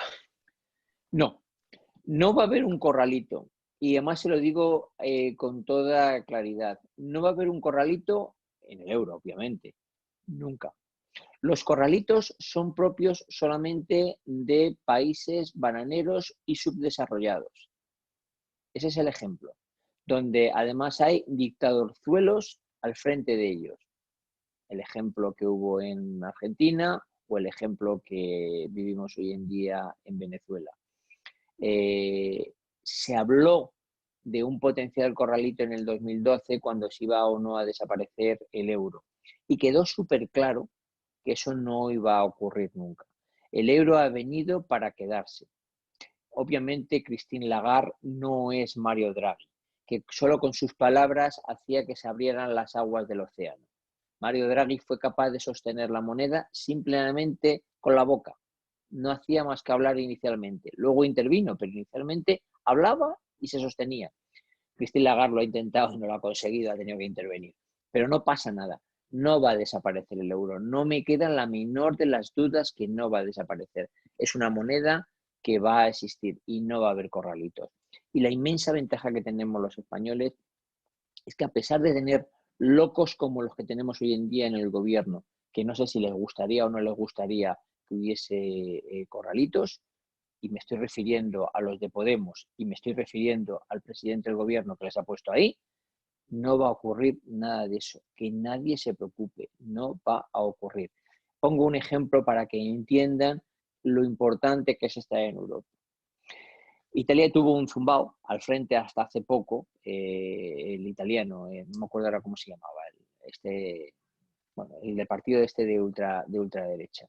Y dijo que por sus narices él no aceptaba los bonos, el presupuesto italiano. Que no. Bueno, no hizo falta hacer mucho, solamente hizo falta que el precio del bono alemán despegara, que la prima de riesgo subiera. Y entonces llegaron y le llamaron sus propios bancos, es decir, los bancos italianos, y le dijeron, oye, mira, que es que me vas a hundir. ¿Y por qué os voy a hundir? Dice, porque mira que tengo mi balance, lo tengo lleno de bonos soberanos italianos. Y estos bonos soberanos los tengo a un precio. El precio ahora se me ha aparatado de tal manera que tengo que provisionar unas pérdidas multimillonarias, con lo cual quiebro. Y entonces el otro cogió, descolgó, llamó y dijo, oye, perdona, es que nadie me había explicado esto porque soy un poco ignorante, realmente muy ignorante como son todos estos, y que vamos a llegar a un acuerdo, por favor. Entonces, no va a ocurrir. A pesar de que en este gobierno tenemos como aquel de otro signo, los mismos ignorantes. Bien, nos preguntan, sabiendo que es prácticamente imposible saberlo y que ninguno somos adivinos, y siendo algo osados, ¿qué horizonte temporal manejamos? ¿En cuánto tiempo podremos salir de esta recesión? Bueno, lo primero que hay que determinar es cuánto dura la fase de rescate y supervivencia. Y a mí me lo preguntan mucho esto, fundamentalmente los medios de comunicación, y siempre contesto lo mismo. Me preguntan, me lo hacen de otra manera. La pregunta es, ¿cuál es el remedio? Y digo, miren, no hay un remedio económico. No existe el remedio económico. No existe el estímulo económico. Existe el remedio sanitario. Es decir, cuando aparezca la cura, empezaremos a contar el día cero. Porque si es verdad lo que dice Harvard, si es verdad lo que dice el expresidente de Médicos Sin Fronteras sobre los clústeres epidémicos, vamos a vivir va a ser un déjà vu constante. Vamos a volver, no sé si nosotros, pero sí otras personas, vamos a volver a trabajar desde casa, vamos a volver al confinamiento, insisto, corto, parcial, de alguna manera. Lo que vamos a vivir es una situación complicada donde nuestras economías vivan una situación de letargo. Si ahora decimos, bueno, pues la cura, porque no la vacuna, la cura es la que nos va a determinar esto, ¿cuánto va a durar? Bueno, pues remontémonos y veamos la cura.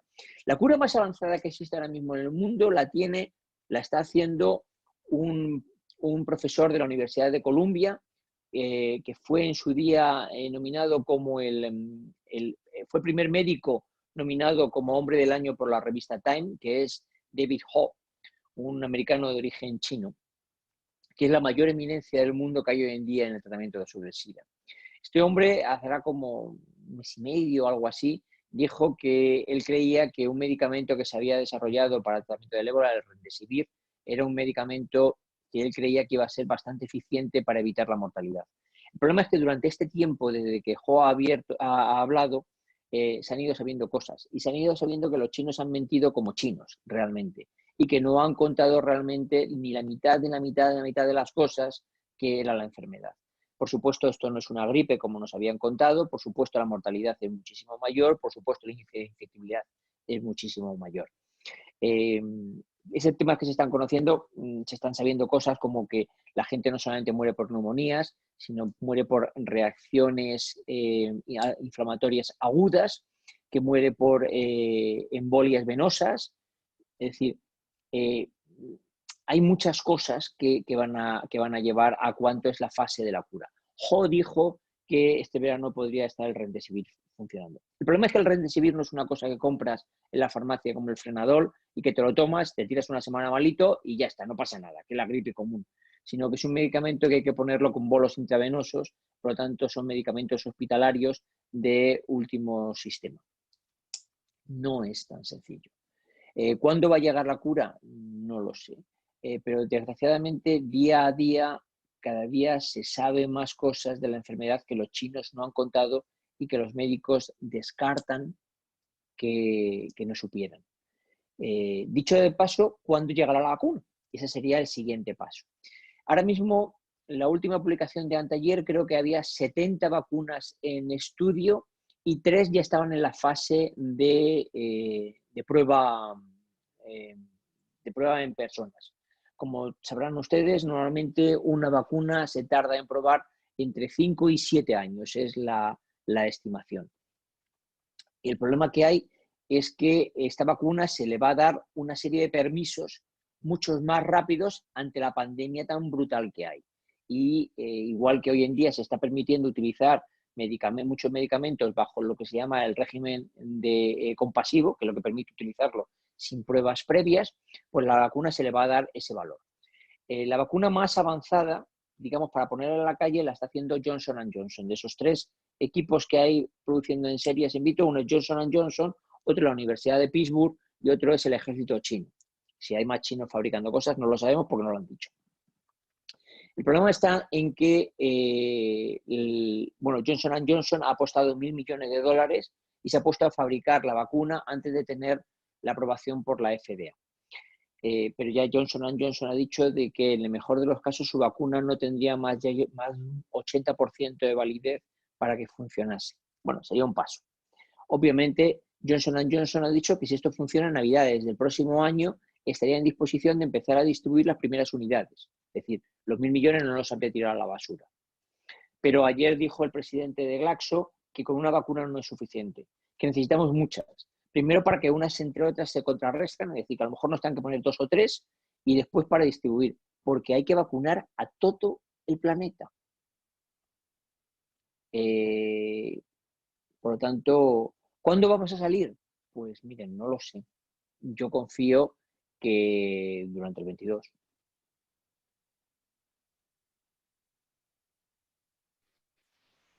Bueno, nos preguntan, hay cierto interés por varios sectores dentro del ocio, de la salud, de gimnasios, del turismo y sobre todo enfocado en España, hostelería, restauración.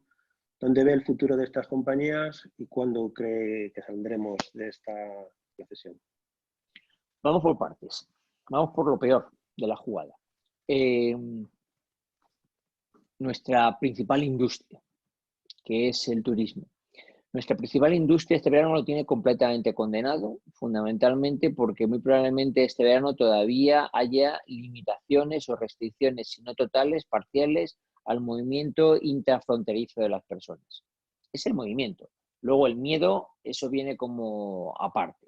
En la medida en que nuestro poder adquisitivo, nuestro poder económico no se vea suficientemente resentido y nuestro miedo no sea más que un miedo asumible, nos desplazaremos a las playas. Ayer vi algo sui generis en la televisión que a uno se le había ocurrido que para que la gente no se contagiase en la playa iban a poner un espacio con 2 hamacas y una pantalla de metacrilato alrededor. Yo según lo vi dije, bueno, pues va a ser un horno, porque si ya hace calor en la playa y me ponen unos cristales de metacrilato alrededor mío, el efecto lupa va a ser que me ponga moreno, pero en unos segundos. Y si no me pongo moreno, me va a poner peor que un cangrejo de rojo, ¿no? O sea, como ven, y otro salí diciendo, en lugar de decir eso es una tontería per se, dijo no, porque eso limitaría el aforo de la playa en el 50%.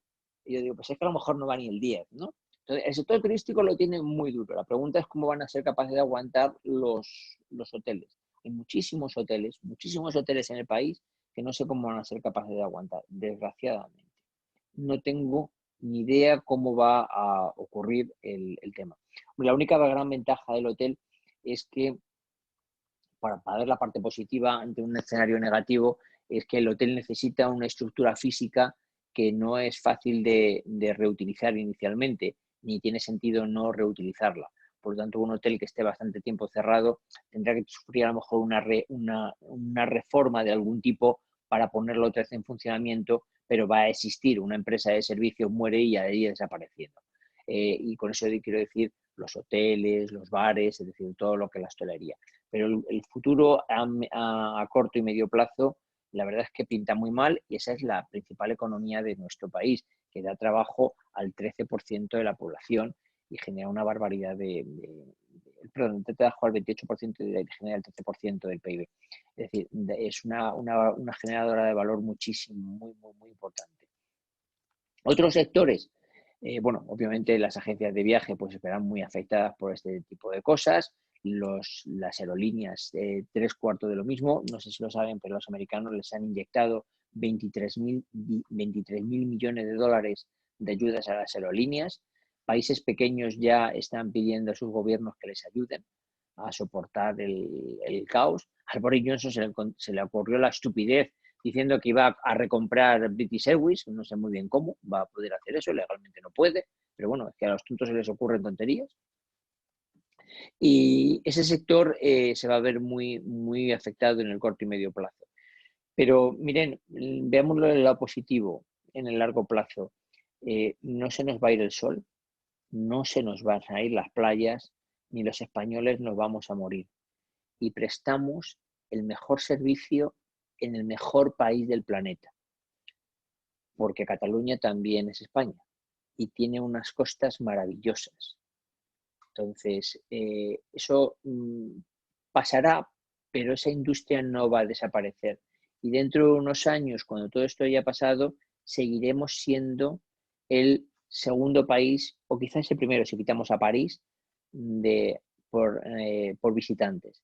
Porque va a ser mucho más apetecible venir a España, que tenemos un sistema sanitario muy bueno, que irnos a Túnez, donde si nos ponemos malos, pues directamente hacemos un hoyo en la arena y que nos entierren porque no somos capaces de salir. Otros sectores como el entretenimiento, pues volvemos al tema, depende.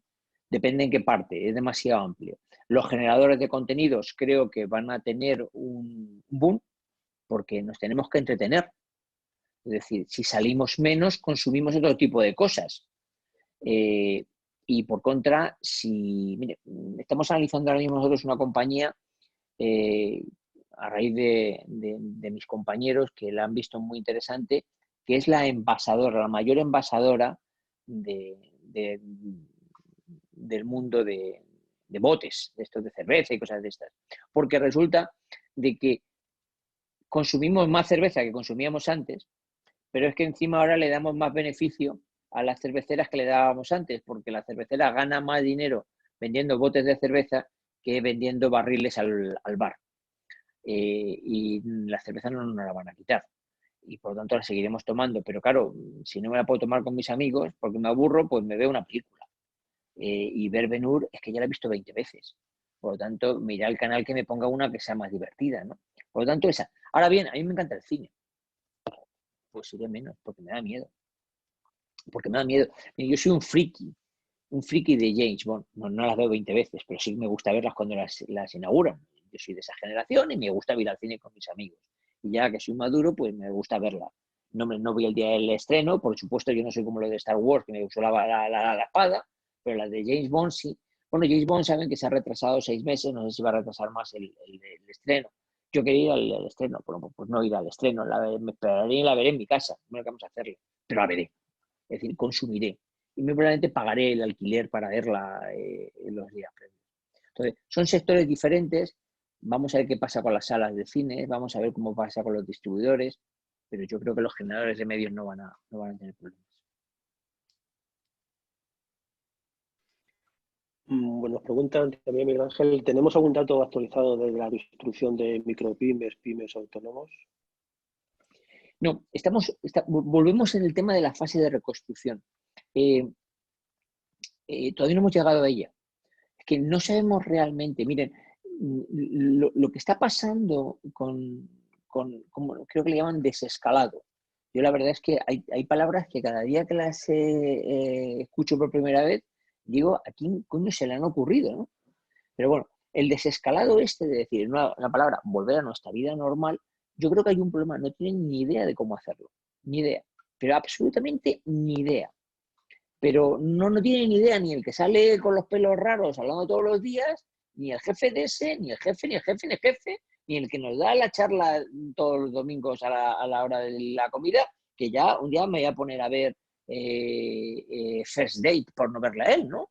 Entonces, no tiene nadie ni idea de cómo va a ocurrir. El problema es que si no sabemos cómo vamos a volver, somos incapaces de ver cómo van a quebrar los negocios. Ayer escuchaba de que muchas peluquerías tienen lista de espera. Entonces, puedes pensar, oye, pues las peluquerías no se van a hundir. Pero yo creo que es más las ganas que la realidad. Cuando haya que ir a la peluquería, todos iremos contentos, iremos tranquilos, o nos dará por pelarnos en casa, porque nos da miedo a ir. Es decir, ahora estoy muy tranquilo en mi casa, muy seguro, no me pasa nada, y hago mi planificación. Y mi planificación consiste que me voy a ir a comer a tal restaurante que me gustaba la ensaladilla que me ponen.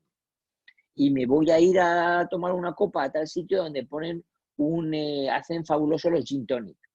Y hombre, me voy a pelar porque tengo los pelos como el de Simón. A lo mejor ni me tomo la ensaladilla, ni me tomo el gin tonic, ni voy tanto a la peluquería. No los vamos a saber hasta que esto no volvamos a la normalidad. Entonces, yo creo que ni hay datos, ni los tienen, pero si ayer dieron aprobado general porque no sabían qué hacer. O sea, la pregunta es, ¿van a volver los niños al colegio en septiembre? Pues si tú le preguntas a la ministra, te dirá, hombre, claro que sí. No tienes ni idea. No tienes absolutamente ni idea qué va a pasar en septiembre. Nadie tiene ni idea si es verdad que, como dice Harvard, en invierno va a volver la bofetada. Si nadie tiene ni idea. Estamos sacando a los supervivientes del agua y luego contaremos los muertos.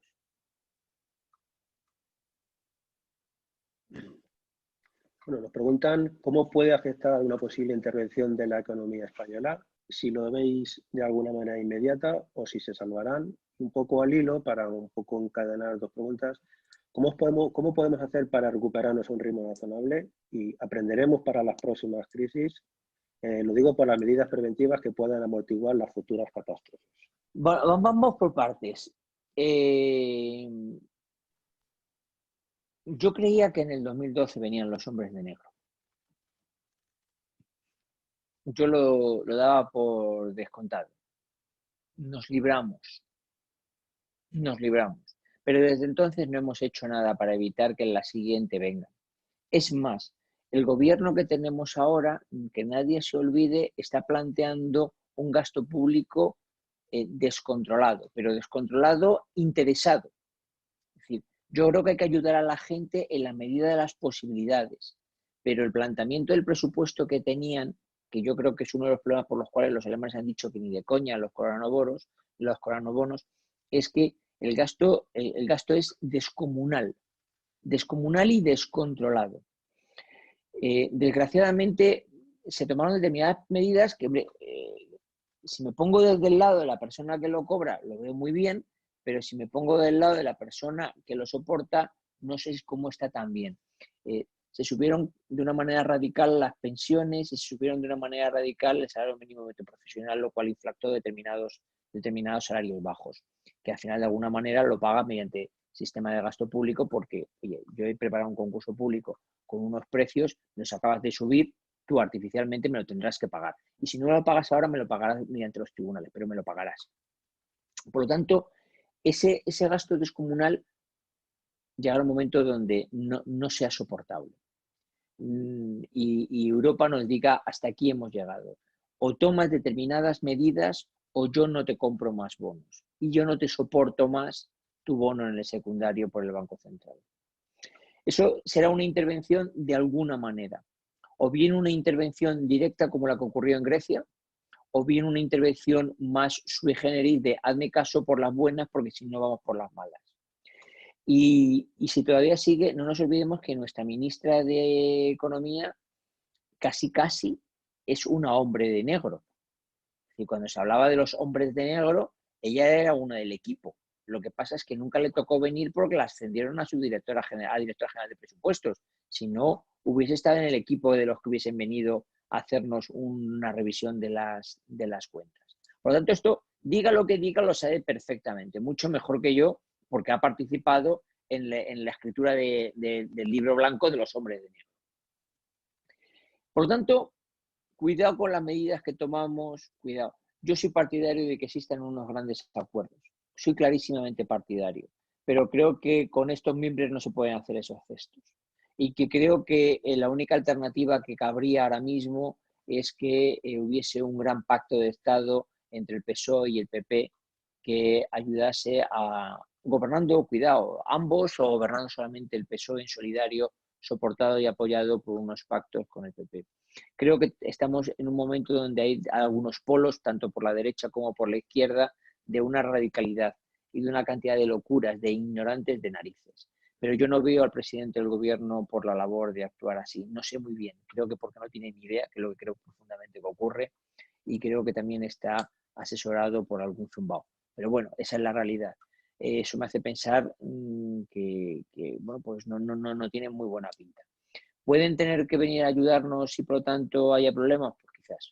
Pues quizás yo no descarto que haya una intervención de algún tipo, light o profunda para Navidades, pero no lo sé. No, desgraciadamente no me gustaría, pero es un tema que manejo y que le doy un porcentaje de posibilidades superior al 30% de que ocurra.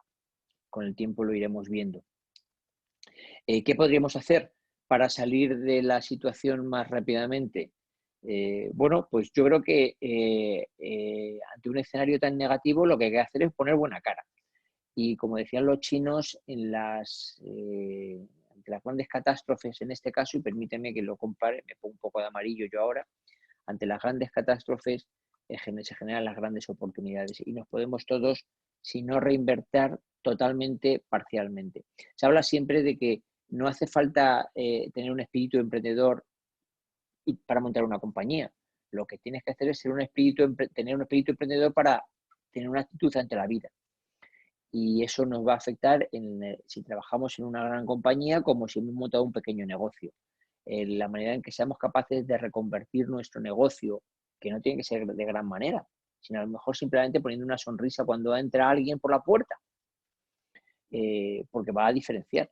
Yo he cambiado de farmacia solamente porque me he encontrado con que al que iba, pues eran un poco estúpidos, y el de al lado, el hombre se aprendió mi nombre el tercer día y al cuarto día sabía los medicamentos que iba a buscar. Pues fíjense qué pequeña tontería, ¿no? Pues es que a lo mejor son pequeñas cosas las que hay que terminar haciendo para reinventarnos en esta situación.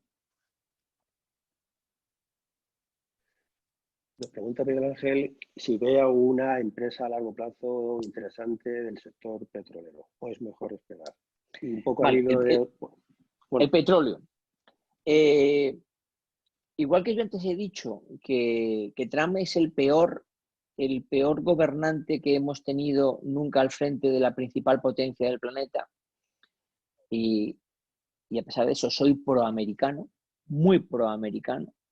De hecho, si les interesa la geopolítica americana, tengo publicado un vídeo, tenemos un canal de YouTube en nuestra página web donde publicamos sobre temas particulares. El petróleo, que voy a hablar ahora, es uno de ellos, pero Estados Unidos hay uno muy curioso que es un análisis en clave presidencial de las elecciones de mitad de mandato de noviembre del 18, donde predecimos, cuando todavía ni Biden se había postulado como candidato, que el próximo presidente de Estados Unidos sería Biden, después de un análisis profundo de los datos de los resultados de dichas elecciones. Y ahora todas las semanas actualizamos en nuestra página web las encuestas americanas de cómo van sobre quién va a ser el potencial vencedor de las elecciones a presidente, que ya les adelanto que es Joe Biden.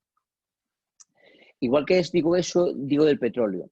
Mire, yo soy como todos ustedes, me encanta que esté todo limpio, me encantaría que no hubiese contaminación, y además ahora que se ha demostrado que en el mundo mueren todos los días 9 millones de personas por la polución, y que el COVID, gracias a la polución, va a hacer que suba a 15 millones de personas. Es decir, se van a morir 6 millones de personas más al día por COVID, sin saberlo realmente, debido a la polución, porque la primera barrera, la polución, no la va a destruir.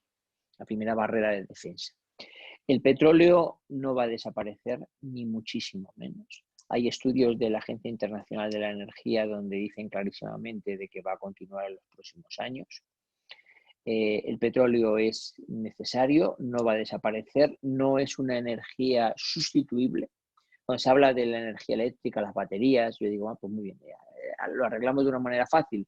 Los europeos compramos coches eléctricos y como hacemos desaparecer las compañías petroleras, los africanos o los latinoamericanos ya no se van a poder mover.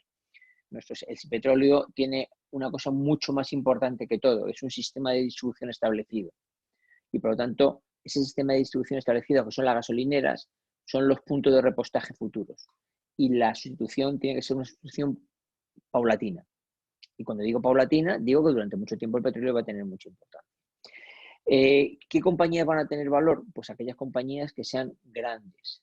Aquellas que tengan pozos de petróleo cuyo break-even de extracción esté más limitado, es decir, no sea muy elevado, y donde tengan una gran capacidad de refino. A mí particularmente me gustan dos, que son Exxon y Chevron. Son las dos que más me gustan por toda una serie de índices de valor que creo que pueden hacer. Y porque además creo que la sustitución a las energías limpias van a venir necesariamente por ellos, porque mientras que Air Liquide y Air Products tienen el producto, que será el nitrógeno líquido, los Chevron de turno tienen las líneas de distribución, es decir, tienen las gasolineras que serán los puntos de repostaje. Yo seguiría apostando por el petróleo, no ahora, porque lo que está pasando ahora es que a pesar de que ha habido una bajada del 20% de producción de barriles diarios en dos tacadas, la primera del 10 y la segunda del 10, es decir, 20 millones de barriles se han dejado de producir de manera consecutiva, El petróleo sigue cayendo porque no hay consumo, la demanda se ha caído, la gente está confinada en sus casas. Y es que hoy por hoy los pozos no pueden producir más. Eso está originando otro problema, que determinados pozos haya que cerrarlos y no hay manera de cerrarlos porque luego no hay manera de abrirlos. Es decir, el coste es muy elevado.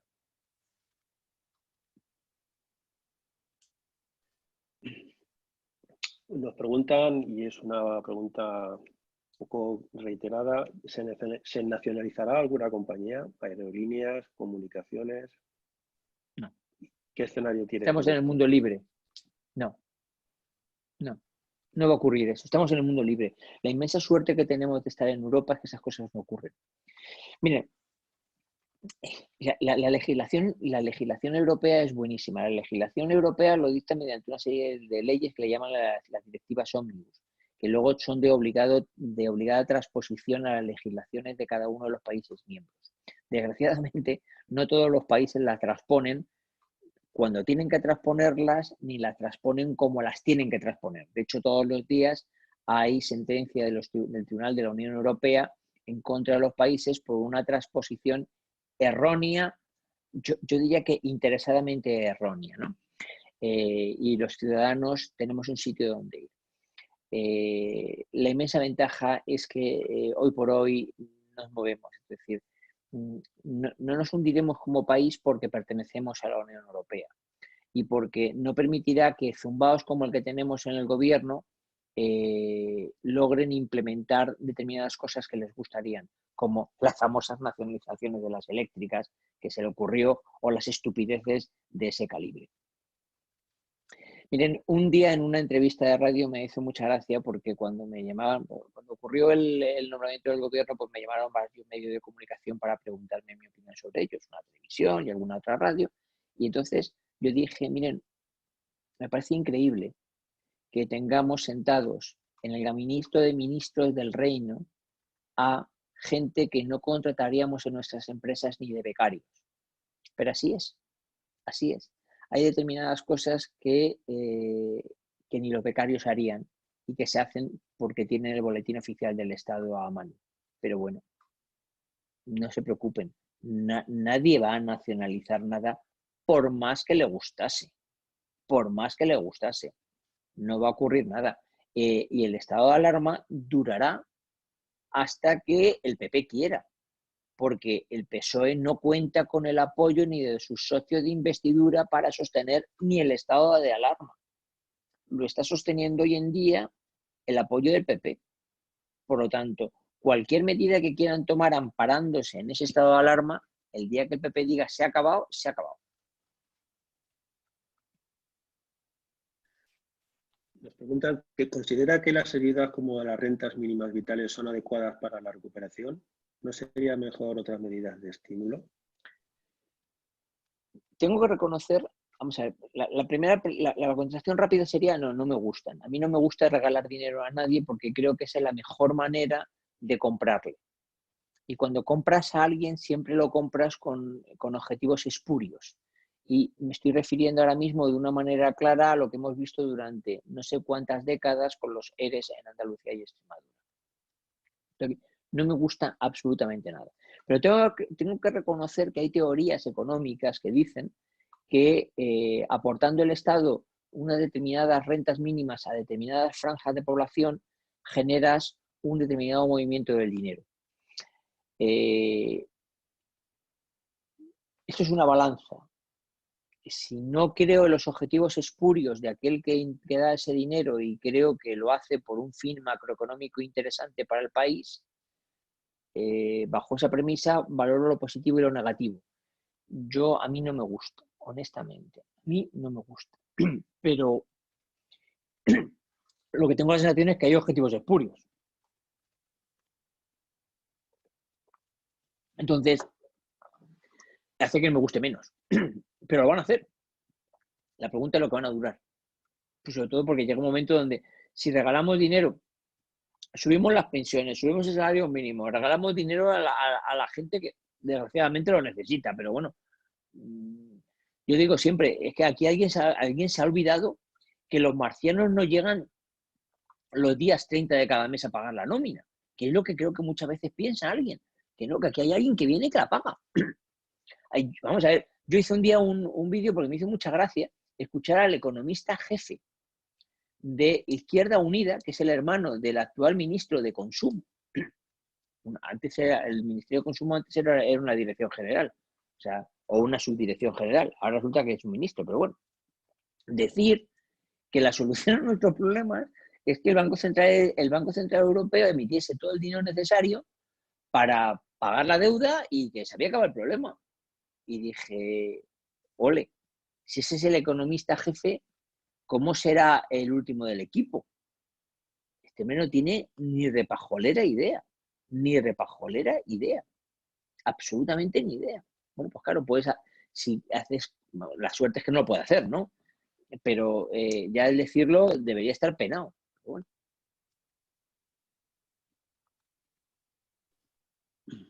Bueno, nos preguntan qué 3 recomendaciones nos daría usted a las pequeñas empresas.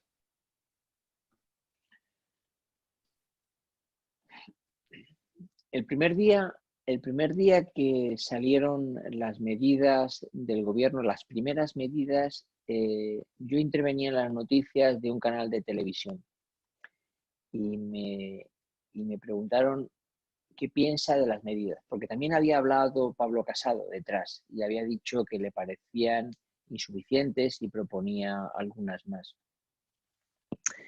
Y me preguntaron qué opinaba de las medidas de Pedro Sánchez. Y dije, pues mire, he escuchado a ambos y es que me parecen hasta insuficientes las que ha propuesto Pablo Casado. De las del primer ministro no digo nada porque me parecen simbólicas.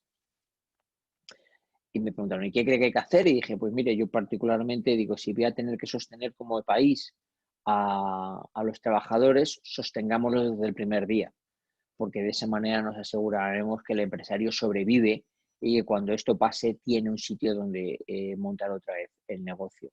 Reduzcamos de una manera drástica o si podemos eliminemos los gastos de los seguros sociales, porque al fin y al cabo es preferible que no los pague a que me mande a los trabajadores al sector al paro de manera permanente y yo los pague de manera permanente. Así que como los voy a pagar ahora de todas maneras, oye, vamos a intentar sostener. Las pequeñas y las medianas empresas, insisto, lo que tienen que ver es claramente cuál es su situación. Su situación no solamente financiera, no solamente de financiación, sino su capacidad de reinvertirse. Es muy importante que vean su posición. Porque ha aparecido, mejor dicho, ha crecido un monstruo que se llama Amazon. Ese monstruo no sabemos de la envergadura que es. No sabemos de la envergadura que es. De hecho, sus acciones están en máximos históricos. El mundo hundiéndose y Amazon subiendo a máximos históricos. Amazon no soporta ningún criterio de valoración. Amazon se compra ya por una creencia filosófica, que es que se van a hacer los amos del mundo. Pero es que creo que se están haciendo los amos del mundo. Entonces, nos tenemos que comparar qué huecos va a dejar Amazon en mi sector, en mi segmento, para yo ocuparlos. No vaya a ser que me esté posicionando en un sitio que Amazon los va a ocupar. Y eso es la parte más importante. Dices tú, hombre, pero no tiene que... Amazon va a ocupar todo. Va a ocupar todo. Absolutamente todo. Está entrando sector tras sector y lo acapara. Tiene un poder de negociación que no tiene absolutamente nadie. Si tengo algún papelero escuchándome, y digo papelero porque sé que se llaman así entre ellos, se dará cuenta de lo que digo.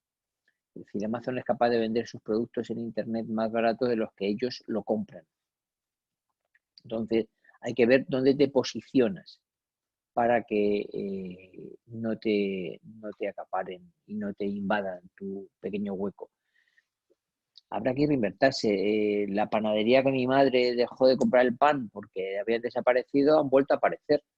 Porque ahora ya en el Carrefour, a pesar de que te quieran comprar 18 panes diferentes, realmente si quieres comprar pan bueno, te vas a la panadería. Pero se ha cambiado. Ya no era el de las barras que compraba yo cuando era pequeño y bajaba, mi madre me decía, toma, vete a la panadería y súbete una barra de pan. Ahora es otro tipo de pan. Pues se ha reinventado el negocio. Y yo creo que es lo que va a ocurrir. Va a obligar a una reinversión completa. Las mismas peluquerías han ido cambiando poco a poco. Ahora son las barberías. Y hemos vuelto a hablar de fútbol. Yo antiguamente me iba a la barbería, últimamente me iba a la barbería y no atrevía.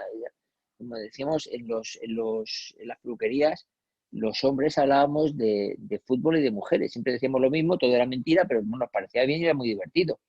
Había desaparecido porque ahora no podías hacer nada porque tienes una señora en la silla de al lado. Bueno, hemos vuelto al sistema antiguo. Más. Bueno, ya vamos acabando. ¿Cómo valora usted que haya cientos de miles de personas en el paro y no tengamos empleados para recoger las cosechas y que lleguen a poder perderse? Increíble. No, yo creo que no se podría permitir esto. Increíble. Increíble. Eso demuestra que los gobernantes no tienen la capacidad de gestión y de liderazgo que hay que tener. O sea, es imperdonable que estemos pagando a gente en el paro y que como no viene el rumano porque no le permitimos que venga a recoger la fresa se quede sin recoger. Me parece vergonzoso. Pero claro, ¿qué ocurre? Que el político de turno no tiene lo que hay que tener para decirle ve y hágalo, porque si no le quito la ayuda al desempleo. Porque claro, dices que si hago eso me quedo sin los votos. Pero miren, tenemos lo que nos merecemos, porque el gobierno que tenemos lo hemos votado los españoles. Y el que teníamos antes lo hemos votado los españoles. Y el que tendremos después lo votaremos los españoles. Y no serán más que una parte de nosotros. Así que todos y yo mismo nos debemos de mirar al espejo y decir qué parte de mí hay en ellos. Y si llegamos que la conclusión es que no hay nada, intentemos que los nuevos políticos sean diferentes, porque si no, seguiremos teniendo lo mismo que tenemos. Es vergonzoso que ocurra lo que ocurre. Los políticos de aquella época, los Felipe González, todo ese tipo de gente que había, los Fragas, todo ese tipo de gente ya no existe. ¿Dónde está Solbes? O sea, y me estoy refiriendo a gente del Partido Socialista porque son los que gobiernan ahora. Entonces, hemos visto cosas alucinantes en el gobierno anterior, como el presidente del gobierno, ese que paseaba el otro día saltándose el confinamiento, tenía a dos señoras que se peleaban y le parecía bien. Yo soy muy crítico con los políticos, soy muy crítico, porque además yo soy de los que no acepto lo que dice la señora ministra de Hacienda, que el dinero no es el mejor sitio en mi bolsillo para cuidarse. El que mejor sabe gastarse mi dinero soy yo, mucho mejor que ella. Y también mis hijos son míos, ¿eh? Y quien mejor los educo soy yo. Y con esto no me posiciono ni en un lado ni en el otro. El problema es que estamos ante ineptos, porque escucho a Felipe González y educadamente dice que los que hay están tan locos y son del mismo partido. Pero bueno, esto no es una charla política. Ya por último, Miguel Ángel, nos preguntan qué nivel de recuperación va a tener la destrucción de empleo con la quiebra de pymes autónomos después de esta crisis y qué sectores o modelos de negocio en su caso los podrían absorber. Vamos a ver, el nivel de destrucción, desgraciadamente, no soy capaz de evaluarlo. Por eso no soy capaz de evaluar cuánto de verdad son los datos del FMI del otro día. No tengo ni idea. Mire, he aprendido después de muchos años el que no soy el más listo de la clase, pero no soy el más tonto. Así que si quieren que me entere, explíquenmelo. Y la única vez en mi vida que no he actuado así, me metí en una mesa de quirófano y me operaron de una cosa que no tenía, por una parte de la pierna que no tenía, y me comí 6 meses de escayola de regalo. Es decir, tengo capacidad para que cualquiera que va a hacer una cosa me la explique. Entonces, yo siempre digo que no soy capaz de entender de dónde saca la Unión Europea que los países, el 2% de su PIB viene derivado de la prostitución y de la droga. Y digo, ¿qué ocurre? ¿Que se dedican a preguntarlo por la calle o cómo lo averiguan? Pero todavía nadie ha sido capaz de decirme de dónde sacan ese 2%. Bueno, pues yo no soy capaz de entender cómo el FMI ha sido capaz de calcular que va a caer un 8% en la economía y que luego se va a recuperar un 4%. Como no lo explican, tengo la sensación de que se lo inventan. Pero es que no soy capaz de ver dónde se puede vislumbrar en el momento en que nos encontramos que la caída va a ser un 8, un 9, un 10. No tengo ni idea. Tengo la sensación de que va a ser mucho, pero no soy capaz de evaluar cuánto. Y no veo a nadie que sea capaz de demostrar de dónde saca esos datos. Obviamente el papel lo aguanta todo y los datos econométricos me los puedo inventar también yo como ellos. Pero no por eso son reales. ¿Y la destrucción de empleo cómo se va a reabsorber? Por el mismo sistema que la ha drenado. Es decir, por la creación de nuevas pymes, que espero, por el bien de todos y el mío personal, que no sean tantas como pueda parecer y que nuestra economía la reabsorba más rápidamente. Pero no lo sé.